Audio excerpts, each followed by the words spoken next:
Okay मित्रों, આપણે next જોઈએ તો સંયુક્ત એવા વિદ્યુત અને ચુંબકીય ક્ષેત્રોમાં વિદ્યુત ભારની ગતિ।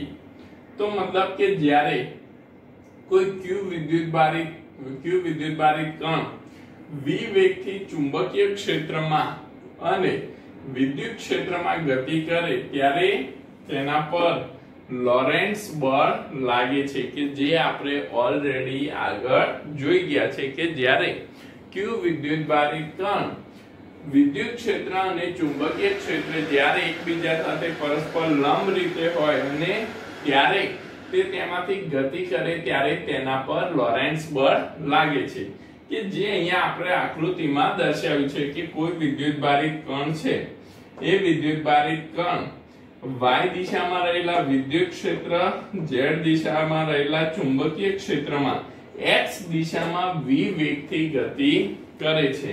તો અહીંયા લાગતું બળ F સદિશ બરાબર q e f of e સદિશ વત્તા f of b સદિશ જેટલું મળે। હવે વિદ્યુત ક્ષેત્ર આપણને વિદ્યુત બળ આપણને ખ્યાલ છે તો વિદ્યુત બળ શું થશે q e સદિશ વત્તા ચુંબકીય બળ શું થશે q v સદિશ ક્રોસ b સદિશ જેટલું થશે। હવે આકૃતિમાં દર્શાવ્યા પ્રમાણે આપણે જોઈએ તો f of e સદિશ બરાબર તો અહીંયા વિદ્યુત ક્ષેત્ર કઈ દિશામાં છે y દિશામાં છે। જો વિદ્યુત ક્ષેત્ર y દિશામાં હોય તો તેનું બળ આપણને શું મળશે q of e અને ધન y દિશાનો સદિશ ઘટક j સદિશ f of b આ એકમ સદિશ આપણને j સદિશ મળશે। હવે f of b તો f of b સદિશ બરાબર q વેગ કઈ દિશામાં છે તો વિદ્યુતભારિત કણનો વેગ આપણને x દિશામાં આપ્યો છે તો વિદ્યુતભારિત કણનો વેગ x દિશામાં હોય તો v * તેનો એકમ સદિશ i કેપ પ્લસ ચુંબકીય ક્ષેત્ર ક્યાં છે તો ચુંબકીય ક્ષેત્ર આપણને z દિશામાં આપેલું છે તો ચુંબકીય ક્ષેત્ર z દિશામાં હોય તો તેનો એકમ સદિશ k સદિશ તો i cap cross k cap બરાબર માઈનસ j કેપ આપણને મળશે। i ક્રોસ k એ શું થાય તો માઈનસ j થાય તો એ આપણે અહીંયા જોઈ શકીએ।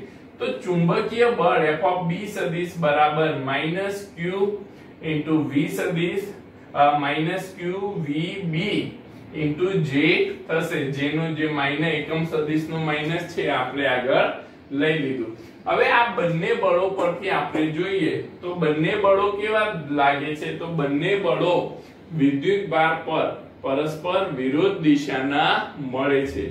હવે જો બંને બળો પરસ્પર વિરુદ્ધ દિશામાં લાગતા હોય તો પરસ્પર વિરુદ્ધ દિશાના બળો માટે mode of f of e સદિશ બરાબર mode of f of b मतलब બંનેના મૂલ્યને આપણે સરખાઈ શકીએ। તો અને તો જ આ વિદ્યુતભાર છે એ વિદ્યુતભાર કોણાવર્તન પામ્યા વગર ગતિ કરી શકે मतलब કે બંને બળો છે એ બંને બળો સમાન મૂલ્યના અને પરસ્પર વિરુદ્ધ દિશાના હોય તો અને તો જ એ કોણાવર્તન વગર એ પોતાની ગતિ કરી શકે। તો v બરાબર e by b તો v વેગ આપણને શું મળે છે તો વિદ્યુત ક્ષેત્ર ભાગ્યા ચુંબકીય ક્ષેત્રનો ગુણોત્તર મળે છે જેના પરથી આપણે કહી શકીએ કે આ જે છે એ e by b ઝડપથી જ્યારે વિદ્યુતભારિત કણ ગતિ કરતો હોય ત્યારે તે કોણાવર્તન વગર પસાર થઈ શકે છે અને આ જે કન્સેપ્ટ છે એ કન્સેપ્ટનો ઉપયોગ આપણે માસ સ્પેક્ટ્રોમીટર નામના સાધનમાં કરીએ છીએ। તો આ એક થિયરી છે કે જે તમને મેક્સિમમ मतलब બોર્ડમાં તો એટલી પૂછાતી નથી પરંતુ તમારે આ વેગનો ગુણોત્તર ખાસ ધ્યાનમાં રાખવાનો છે। તો જેના પરથી આપણે જ્યારે કોઈ q વિદ્યુતભારિત કણ સંયુક્ત વિદ્યુત ક્ષેત્ર અને ચુંબકીય ક્ષેત્રમાં ગતિ કરતો હોય ત્યારે તેની ગતિનો વેગ v બરાબર e by b આપણને મળે છે જે સિદ્ધાંતનો ઉપયોગ કરીને માસ સ્પેક્ટ્રોમીટરનો આપણે બનાવી શકીએ છીએ।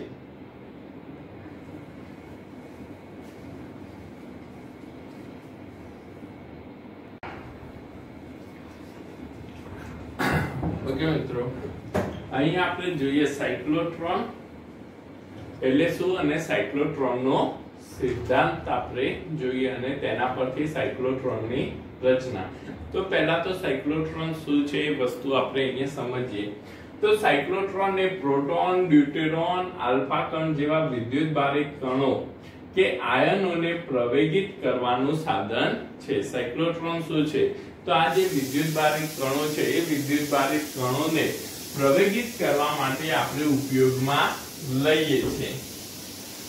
આ જે સાયક્લોટ્રોન છે તે સાયક્લોટ્રોનની શોધ સૌપ્રથમ ઇઓ લોરેન્સ અને એમએસ લિવિંગસ્ટન નામના બે વૈજ્ઞાનિકો ઈસવીસન 1937 માં ન્યુક્લિયસનું બંધારણ જાણવા માટે કરી હતી.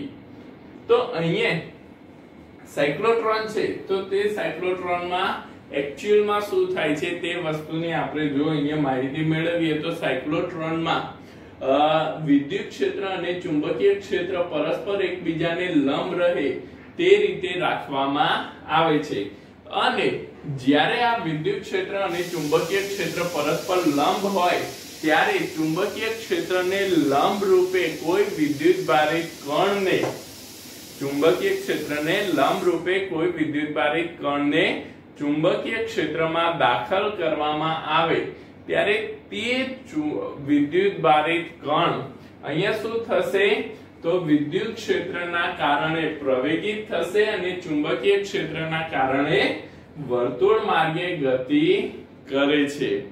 તો જેનો સિદ્ધાંત આપણે જોઈએ તો વિદ્યુતભારને મધ્યમ ક્રમના વિદ્યુત ક્ષેત્રમાંથી વારંવાર પસાર કરીને તેની ઉર્જા ખૂબ વધારવામાં આવે છે. મતલબ કે ઇન્શોર્ટ સાયક્લોટ્રોન છે એ સાયક્લોટ્રોન વિદ્યુતભારિત કણોને પ્રવેગિત કરવા માટે ઉપયોગ થાય છે. લંબ રૂપે રહેલું ચુંબકીય ક્ષેત્ર વિદ્યુત બારને વર્તુળાકાર માર્ગે જ ગતિ કરાવે છે અને લંબ રૂપે રહેલું જે વિદ્યુત ક્ષેત્ર છે એ ચુંબકીય ક્ષેત્ર છે એ વિદ્યુત બારને વર્તુળ માર્ગે જ ગતિ કરાવે છે કે જે આપણે જાણીએ છીએ. પરિભ્રમણની આવૃત્તિ વિદ્યુતભારિત કણની ઝડપ અને વર્તુળાકાર માર્ગની ત્રિજ્યા પર આધાર રાખતી નથી. તે વસ્તુ આપણે આગળ સમજીશું કે જે સાયક્લોટ્રોનની આપણે આવૃત્તિ મેળવીશું તેમાં જોઈશું કે આ જે આવૃત્તિ છે પરિભ્રમણની આવૃત્તિ છે વિદ્યુતભારિત કણની ઝડપ અને તેની વર્તુળાકાર માર્ગની ત્રિજ્યા પર આધાર રાખતી નથી. તો આ છે વિદ્યુત સાયક્લોટ્રોનનો સિદ્ધાંત કે જે તમારે ધ્યાનમાં રાખવાનો છે. વિદ્યુતભારને મધ્યમ ક્રમના વિદ્યુત ક્ષેત્રમાંથી વારંવાર પસાર કરીને તેની ઉર્જા ખૂબ વધારવામાં આવે છે. લંબ રૂપે રહેલું ચુંબકીય ક્ષેત્ર વિદ્યુતભારને વર્તુળાકાર માર્ગે જ ગતિ કરાવે છે. પરિભ્રમણની આવૃત્તિ વિદ્યુતભારિત કણની ઝડપ અને વર્તુળાકાર માર્ગની ત્રિજ્યા પર આધાર રાખતી નથી. ઓકે મિત્રો, તો ખાલી તમારે આમાંનો સિદ્ધાંત ધ્યાનમાં રાખવાનો છે. સાયક્લોટ્રોનની રચના સમજીએ કે ભાઈ સાયક્લોટ્રોન છે એ સાયક્લોટ્રોનની રચના કેવી છે. તો સાયક્લોટ્રોનની રચનામાં સાયક્લોટ્રોન એ નાનો પોલો ધાતુનો અર્ધ નળાકાર નું બનેલું હોય છે. તો જ્યાં આપણે જોઈએ તો D1 અને D2 ડીશ અહીંયા ધાતુના પોલા અર્ધ નળાકાર હોય છે જેનો અહીંયા આપણે આડછેદ લીધેલો છે. તો આ D1 અને D2 છે એને શું કહેવાય છે તો D1 અને D2 એ ડીશ છે કે અર્ધ નળાકાર ડીશ છે.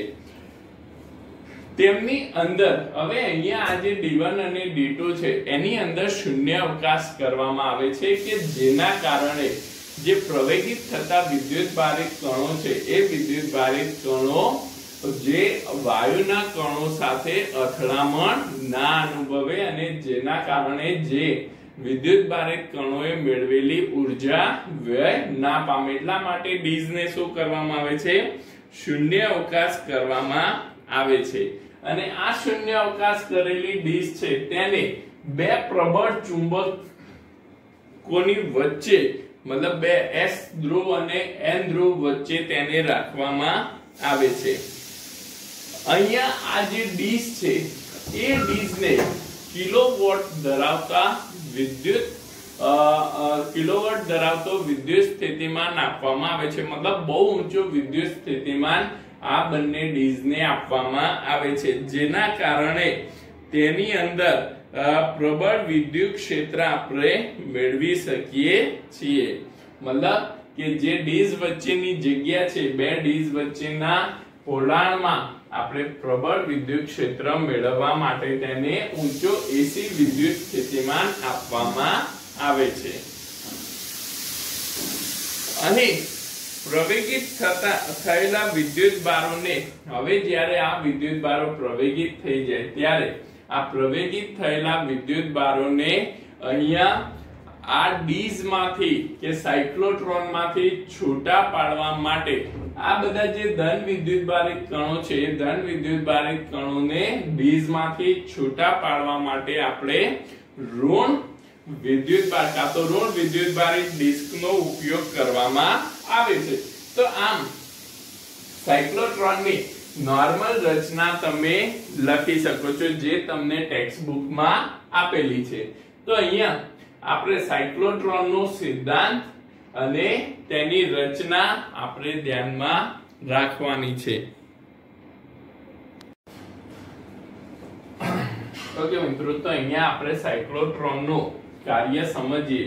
તો સાયક્લોટ્રોન માટે જે પ્રમાણે આપણે એની રચનામાં જોઈ ગયા, તો સાયક્લોટ્રોનમાં શું છે, તો સાયક્લોટ્રોનમાં બે મોટા ધાતુના ડીઝ બનેલા છે, જેને આપણે અહીંયા D1 અને D2 દ્વારા દર્શાવેલા છે। આ જે ડીઝ છે એ ડીઝને બે પ્રબળ ચુંબકીય ધ્રુવો વચ્ચે રાખવામાં આવેલા છે, નોર્થ ધ્રુવ અને સાઉથ ધ્રુવ, ઉત્તર અને દક્ષિણ ધ્રુવ વચ્ચે રાખવામાં આવેલા છે, જેના કારણે ડીઝની અંદર પ્રબળ ચુંબકીય ક્ષેત્ર ઉત્પન્ન થાય છે। અને આ જે બંને ડીઝ છે એ બંને ડીઝને બાહ્ય રીતે એસી સપ્લાય આપેલો છે, ઊંચી આવૃત્તિ વાળો એસી સપ્લાય અહીંયા આપેલો છે। તો જેના કારણે આ જે બંને ડીઝની વચ્ચેની જે જગ્યા છે એ જગ્યામાં પ્રબળ વિદ્યુત ક્ષેત્ર ઉત્પન્ન થાય છે। તો અહીંયા આપણે જોઈએ કે જ્યારે જે પણ ધન વિદ્યુતભારને આપણે વિદ્યુતભારિત કરવો હોય એ ધન વિદ્યુતભારને આ બે ડીઝ વચ્ચેના જે જગ્યા છે એ જગ્યામાં P બિંદુ આગળ ચુંબકીય ક્ષેત્રને લંબ રૂપે, મતલબ કે અહીંયા P બિંદુ આગળ આપણે એને રાખવામાં આવે છે। તો અહીંયા આ જે બંને ડીઝ વચ્ચે જે એસી સપ્લાય આપેલો છે એ એસી સપ્લાયના કારણે બંને ડીઝ વચ્ચે વિદ્યુત ક્ષેત્ર ઉત્પન્ન થાય છે, અને એ વિદ્યુત ક્ષેત્રના કારણે આ જે વિદ્યુતભાર આપણે P બિંદુ પર દાખલ કરેલો છે એ વિદ્યુતભાર પ્રવેગિત થઈ તેના પર બળ લાગતા પ્રવેગિત થઈ ગતિ કરે છે, અને વિદ્યુતભાર અહીંથી પ્રવેગિત થઈ D1 ડીઝમાં દાખલ થાય છે। હવે ડીઝની અંદર તો વિદ્યુત ક્ષેત્ર છે નહીં, આપણે જાણીએ છીએ કે ધાતુના જે વાસણ છે એની અંદર, ધાતુના જે ડીઝ છે એની અંદર વિદ્યુત ક્ષેત્ર નથી। તો આની અંદર આ જે ધાતુના ડીઝ છે એ ડીઝની અંદર પ્રબળ ચુંબકીય ક્ષેત્ર છે, તે પ્રબળ ચુંબકીય ક્ષેત્રના કારણે અહીંયા આ જે વિદ્યુતભારિત કણ છે એ વિદ્યુતભારિત કણ ડીઝની અંદર રહેલા ચુંબકીય ક્ષેત્રને લંબ રૂપે દાખલ થાય છે। હવે જ્યારે ચુંબકીય ક્ષેત્રને લંબ રૂપે દાખલ થાય એટલે શું થશે, તો જે મિત્રો આપણે જાણીએ છીએ કે એ જે વિદ્યુતભારિત કણ છે એ વિદ્યુતભારિત કણ ત્યાં વર્તુળ માર્ગે ગતિ કરે છે, વર્તુળ માર્ગે ગતિ કરીને પાછો આ જે વિદ્યુતભાર છે એ વિદ્યુતભાર પાછો આ બંને વિદ્યુત ક્ષેત્રમાં પાછો, હવે અહીંયા કઈ રીતે થાય છે, તો જ્યારે આપણે અહીંયા વિદ્યુતભાર વિદ્યુત ક્ષેત્રમાંથી ગતિ કરવાની શરૂઆત કરે ત્યારે ડીઝ છે એ ડીઝ D1 છે, D1 શું થશે, ઋણ વિદ્યુતભારિત થશે, અને D2 ડીઝ શું થશે, ધન વિદ્યુતભારિત। એટલે અહીંથી આ જે વિદ્યુતભાર છે એ વિદ્યુતભાર ઋણ વિદ્યુતભારિત ડીઝમાં એટ્રેક્ટ થાય છે, મતલબ આકર્ષણ પામે છે અને D1 માં દાખલ થાય છે. ત્યાંથી જ્યારે D1 માં એ દાખલ થાય એટલે D1 ડીશ છે એ D1 ડીશ શું થશે? ધન વિદ્યુત ભારિત અને D2 ડીશ કેવી થશે? ઋણ વિદ્યુત ભારિત. એટલા માટે અહીંથી વિદ્યુત ભાર વક્ર માર્ગે ગતિ કરી પાછો એ ક્યાં આવે છે? વિદ્યુત ક્ષેત્રમાં આવે છે. અને વિદ્યુત ક્ષેત્રમાં જેવો એ વિદ્યુત ક્ષેત્રમાં આવે ત્યારે D1 ડીશ શું થઈ જશે? ધન વિદ્યુત ભારિત અને D2 ડીશ શું થઈ જશે? ઋણ વિદ્યુત ભારિત. તો અહીંયાથી પાછો આ વિદ્યુત ભાર છે એ વિદ્યુત ક્ષેત્રમાંથી ઊર્જા મેળવી અને પ્રવેગિત થઈ પાછો D2 ડીશમાં દાખલ થાય છે. D2 ડીશમાં રહેલા ચુંબકીય ક્ષેત્રના કારણે પાછો વર્તુળ માર્ગે ગતિ કરી પાછો વિદ્યુત ક્ષેત્રમાં દાખલ થાય છે. એ ટાઈમે D2 ડીશ શું થઈ જશે? ધન વિદ્યુત ભારિત અને D1 ડીશ ઋણ વિદ્યુત ભારિત. અને પાછો વિદ્યુત ભારિત ધન વિદ્યુત ભારિત કણ D1 ડીશમાં દાખલ થશે. હવે જેટલી વાર આ જે વિદ્યુત ભારિત કણ છે એ ડીશ માંથી નીકળી અને વિદ્યુત ક્ષેત્રમાં દાખલ થાય છે એટલી વાર એ શું થશે? પ્રવેગિત થશે. અને પ્રવેગિત થવાના કારણે તેની ગતિ ઊર્જામાં વધારો થાય છે. અને ગતિ ઊર્જામાં વધારો થાય છે જેનાથી તેની ત્રિજ્યામાં પણ શું થાય છે? સતત આપણે અહીંયા જોઈએ તો તેની ત્રિજ્યામાં પણ વધારો થાય છે. તો આ જે પ્રવેગી કણ છે એક સમયે જ્યારે મહત્તમ ગતિ પર પહોંચી જાય ત્યારે અહીંયા રાખેલી ઋણ વિદ્યુત ભારિત વિક્ષેપ પટ્ટી દ્વારા તેને આ જે સાયક્લોટ્રોન છે એ સાયક્લોટ્રોન માંથી દૂર કરીને જે જગ્યાએ એને પ્રતાડિત કરવો હોય એ જગ્યાએ આપણે તેને પ્રતાડિત કરી શકીએ છીએ. તો અહીંયા મિત્રો આ રીતે સાયક્લોટ્રોન છે એ સાયક્લોટ્રોન કાર્ય કરે છે. હવે આપણે અહીંયા જોયું તો અહીંયા વિદ્યુત ભારિત ધન વિદ્યુત ભારિત કણ છે એ ધન વિદ્યુત ભારિત કણ શું થાય છે? તો ધન વિદ્યુત ભારિત કણ અહીંયા વર્તુળ માર્ગે ડીશ માં શું કરે છે? વર્તુળ માર્ગે ગતિ કરે છે. તો જો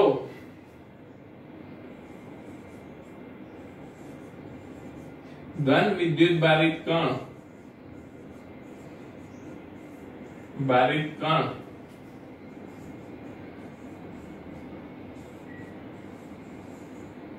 ડીશ માં વર્તુળ માર્ગે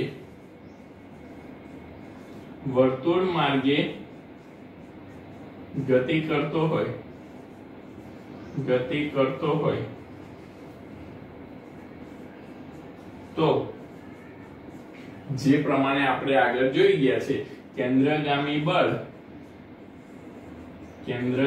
બળ બરાબર ચુંબકીય બળ થશે. હવે કેન્દ્રગામી બળ તો કેટલું છે? mv² / r અને ચુંબકીય બળ qvb જેના પરથી ત્રિજ્યા r આપણને મળશે. r બરાબર v કેન્સલ કરી દઈએ તો r બરાબર આપણને મળશે mv/qb. ઓકે, કે જે ડીશ માં વર્તુળ માર્ગે ગતિ કરતા વિદ્યુત ભારિત કણની ત્રિજ્યા છે જેના પરથી અહીંયા આપણે જોઈએ તો v બરાબર r ઓમેગા પરથી જે પ્રમાણે આપણે આગળ જોઈ ગયા છે તો v/r equals to ઓમેગા થશે. તો ઉપરના સમીકરણમાં v/r equals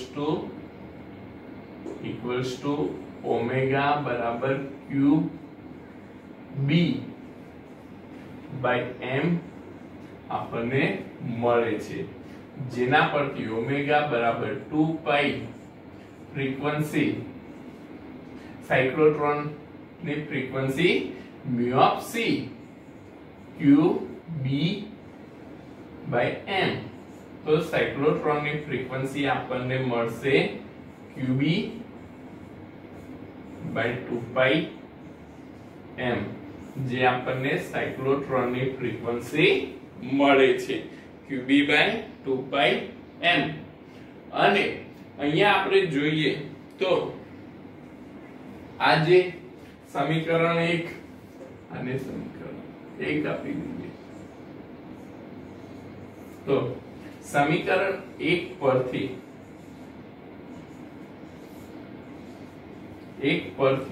તમે જોઈ શકો, સમીકરણ 1 પરથી વેગને આપણે કરતા બનાવીએ તો વિદ્યુત ભારિત કણનો વેગ આપણને શું મળશે qb, અને આ જે સાયક્લોટ્રોન છે એ સાયક્લોટ્રોનની ડીઝ ની મહત્તમ ત્રિજ્યા આપણે કેપિટલ R લઈએ તો qbr ભાગ્યા m મળશે, કે જે ધન વિદ્યુત ભારિત કણનો વેગ છે. તો જેના પરથી જો આપણને ધન વિદ્યુત ભારિત કણનો સાયક્લોટ્રોનની અંદરનો વેગ મળી જાય તો તેના પરથી વિદ્યુત ભારિત કણની ગતિ ઊર્જા વિદ્યુત ભારિત કણની ગતિ ઊર્જા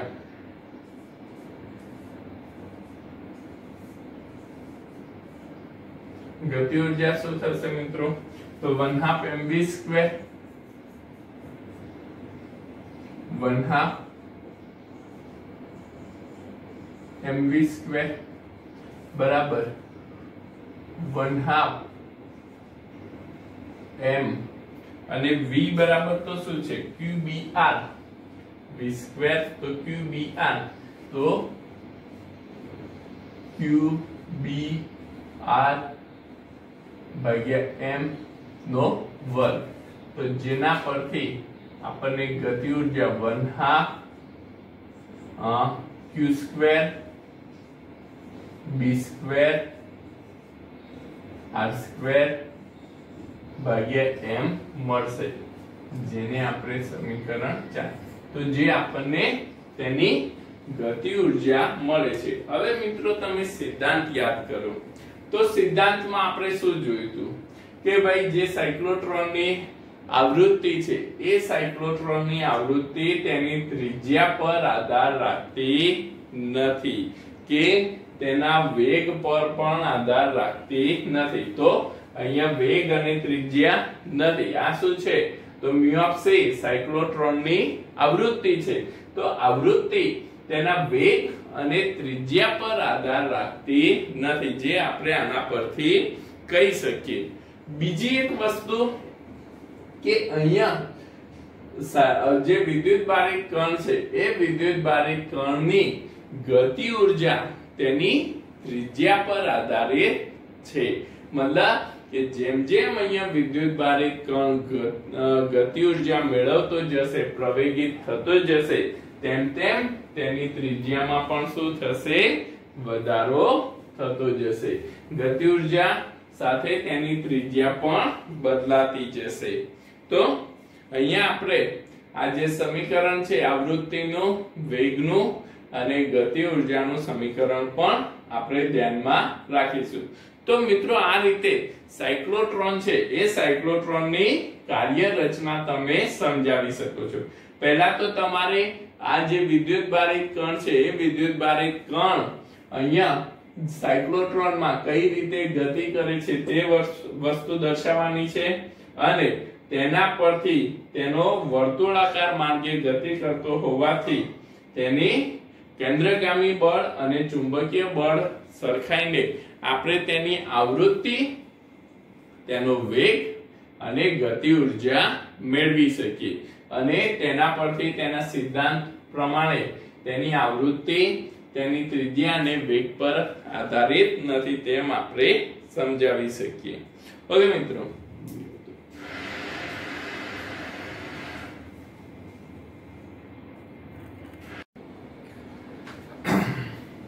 આગળ આપણે જોઈએ કે આ સાયક્લોટ્રોન છે એ સાયક્લોટ્રોનના ઉપયોગો શું છે, કે કઈ જગ્યાએ આપણે સાયક્લોટ્રોનનો ઉપયોગ કરી શકીએ. તો સાયક્લોટ્રોન દ્વારા પ્રવેગિત કણોને પરમાણુના ન્યુક્લિયસ પર પ્રતાડિત કરીને તે ન્યુક્લિયસનું બંધારણ જાણી શકાય છે। મતલબ કે સાયક્લોટ્રોનમાં જે વિદ્યુતભારિત કણો છે એ વિદ્યુતભારિત કણોને આપણે વિદ્યુત ક્ષેત્ર અને ચુંબકીય ક્ષેત્રની મદદથી પ્રવેગિત કરીને જે પણ ન્યુક્લિયસ છે એ ન્યુક્લિયસ પર આપણે પ્રતાડિત કરીને એ ન્યુક્લિયસને તોડીને તેનું બંધારણ સમજવા માટે કરીએ છીએ। બીજું, તેનો ઉપયોગ ઘન પદાર્થોમાં બીજા આયનો ઘુસાડીને, મતલબ કે જે ઘન પદાર્થો છે એ ઘન પદાર્થોમાં બીજા આયનોને આપણે તેમાં પ્રવેગિત કરીને તેમાં ઘુસાડીને તેમના ગુણધર્મો બદલવા માટે અથવા નવા દ્રવ્ય મતલબ સિન્થેટિક મટીરીયલ બનાવવા માટે પણ આપણે તેનો ઉપયોગ કરી શકીએ છીએ। ત્રીજો ઉપયોગ આપણે જોઈએ કે તેનો ઉપયોગ રેડિયોએક્ટિવ પદાર્થો બનાવવા માટે થાય છે કે જે પણ રેડિયોએક્ટિવ પદાર્થો છે એ રેડિયોએક્ટિવ પદાર્થો લેબોરેટરીમાં આ રેડિયોએક્ટિવ પદાર્થો બનાવવા માટે જેનો ઉપયોગ કરીએ છીએ કે જે કેન્સર જેવી ગંભીર બીમારીઓના નિદાન માટે અને તેના નિવારણ માટે તમે સાંભળ્યું હશે કેમોથેરાપી, તો એ જે છે તેના માટે આપણે અહીંયા સાયક્લોટ્રોનનો ઉપયોગ કરી શકીએ છીએ। તો અહીંયા આપણે સાયક્લોટ્રોનના ઉપયોગો પણ ધ્યાનમાં રાખવાના છે કે જે આપણને પૂછાય છે। તો આ થયું આપણો સાયક્લોટ્રોનનો સિદ્ધાંત, સાયક્લોટ્રોનની રચના, સાયક્લોટ્રોનની કાર્યપદ્ધતિ અને સાયક્લોટ્રોનના ઉપયોગો। ઓકે મિત્રો, તો આ જે છે એ તમારે સાયક્લોટ્રોન અહીંયા ધ્યાનમાં રાખવાનું છે।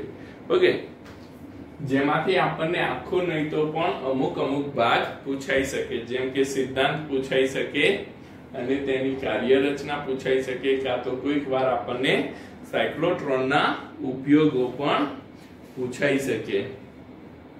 હવે આપણે આના પરથી સાયક્લોટ્રોન પરથી એક દાખલાની વાત કરીએ તો ઉદાહરણ 4.4 આપણે જોઈએ।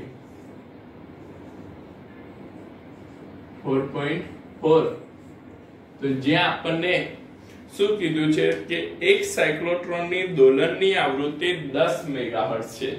તો આપણને અહીંયા સાયક્લોટ્રોનની આવૃત્તિ આપેલી છે 10 મેગાહર્ટ્ઝ। ઓકે, પ્રોટોનને પ્રવેગિત કરવા માટે કેટલું ચુંબકીય ક્ષેત્ર જરૂરી છે? તો પ્રોટોનને પ્રવેગિત કરવા માટે કેટલું ચુંબકીય ક્ષેત્ર જોઈએ તે આપણે મેળવવાનું કીધું છે।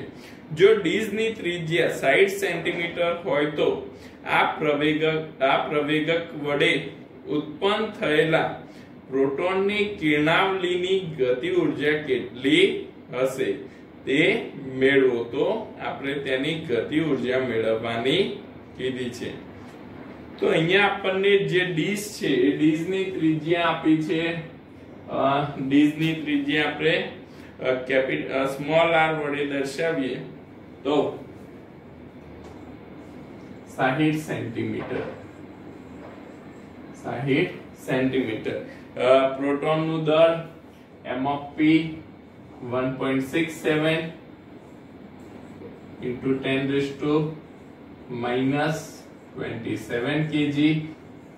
પ્રોટોનનો વિદ્યુતભાર q બરાબર 1.6 into 10⁻⁻19 કુલમ।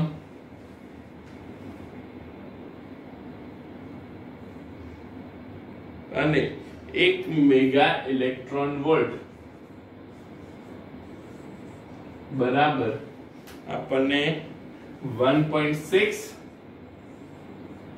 into 10⁻13 જૂલ આપેલું છે। ઓકે મિત્રો, તો અહીંયા આપણને પહેલું તો શોધવાનું કીધું છે ચુંબકીય ક્ષેત્ર B અને તેની ગતિ ઉર્જા। તો ચુંબકીય ક્ષેત્ર B અને ગતિ ઉર્જા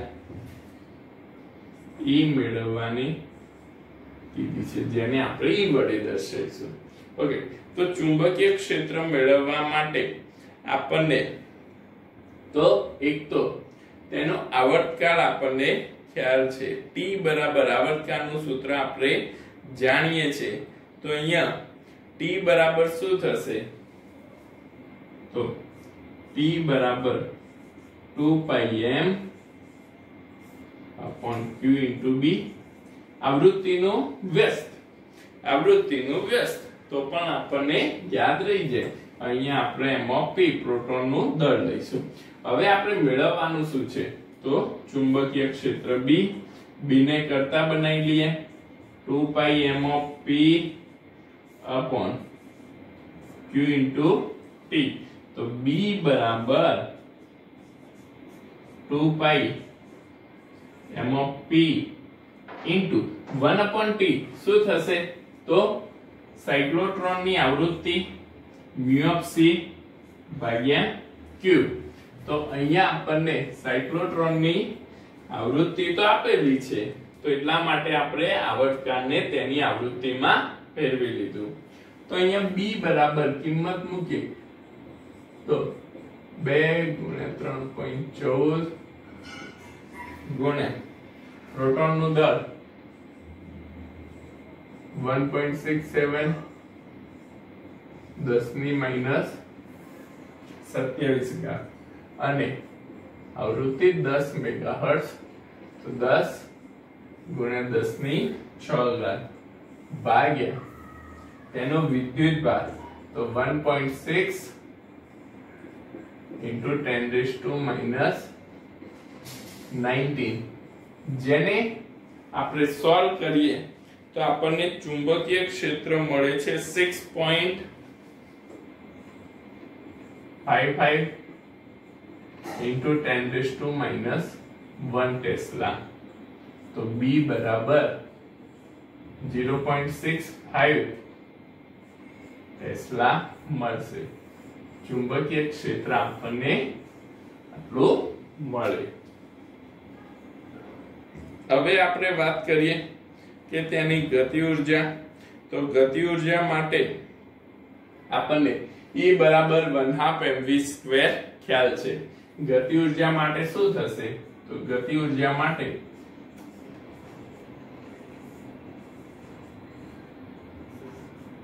E બરાબર 1/2 પ્રોટોનનું દળ m(p) અને એના વેગનો વર્ગ.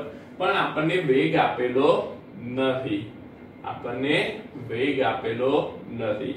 તો વેગ માટે શું કરીશું? તો આપણને ખ્યાલ છે v બરાબર r into ઓમેગા. ઓમેગા શું થશે? 2π/c. તો વેગ v બરાબર શું થશે? r 2π/c.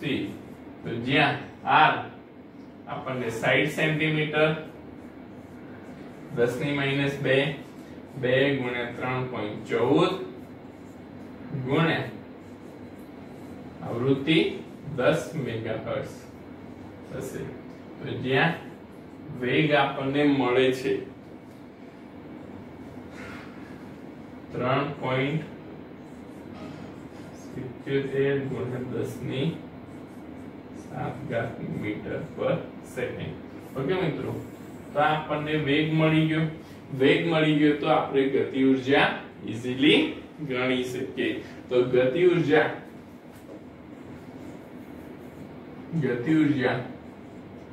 E બરાબર શું થશે? 1/2 m(p) into v². તો 1/2 m(p) 1.67 into 10⁻27 into v². તો વેગ આપણને મળ્યો 3.77 ગુણ્યા 10⁻7 નો વર્ગ.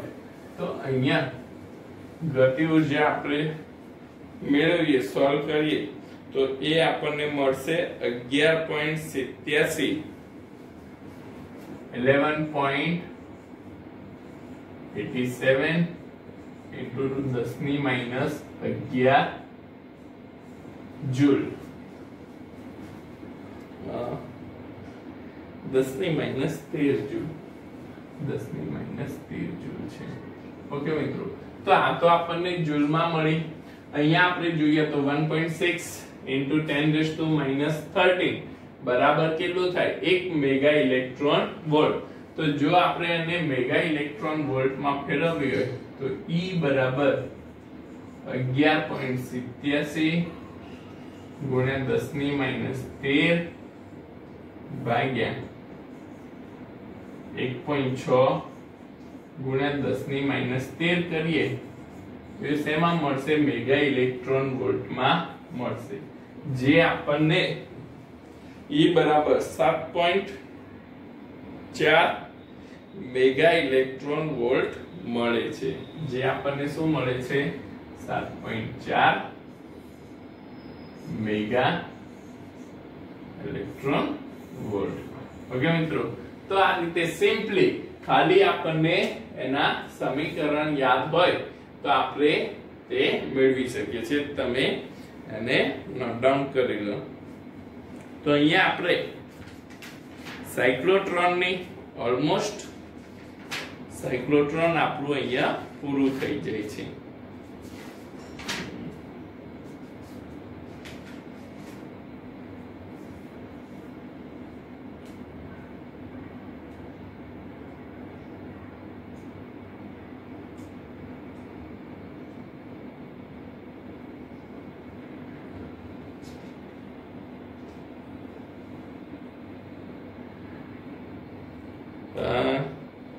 જ્યાં તમે સ્વાધ્યાયનો